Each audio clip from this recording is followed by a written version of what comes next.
In my experience with real estate, I had ownership in almost 100 residential rental units. And in that time, I experienced some real nightmares. The worst of the nightmares were when my tenants would not only stop paying rent, but they'd also destroy my property, and they would fight and drag it out as long as possible. When they would tell me a lie and I would buy it, and then the next month would come around and they would build on it or tell me something else had happened. And by the third month of this happening, I was realizing, oh no, I've done it again. I've fallen for it again. And by that time, they owed me 3 months rent, and I hadn't even started the eviction process. And many times, not only would they stop paying their rent, they would be on drugs and doing illegal activities. And by the time we got them out of the property, they had cost thousands or tens of thousands of dollars worth of physical damage to the property.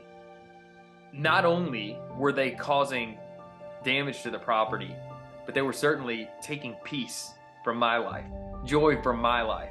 See, I still owed on the mortgage, I still owed property taxes, insurance. Problem is, there was a lease. I'd have to go through the legal processes of getting them out.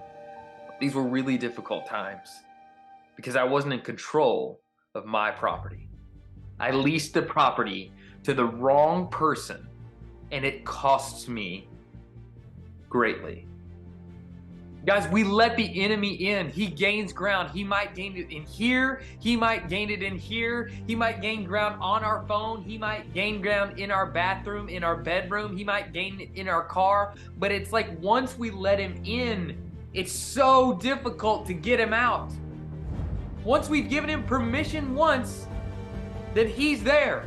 He has rights to that property. And it's very difficult for us to remove him and gain our rights back, to gain our freedom back, to gain our joy and our peace and our love. He is robbing us of the fruits of the Spirit, of the treasured relationship with God. He is robbing us of those things in plain sight. I had let the wrong tenants in. I had signed a lease, giving them rights to what I owned. Satan is a roaring lion seeking to destroy you. He's not a good tenant. He will not take care of your property. He will destroy you, and it is absolutely necessary for you to identify if he occupies ground in your life. We need to take possession back of the ground that we let the enemy into.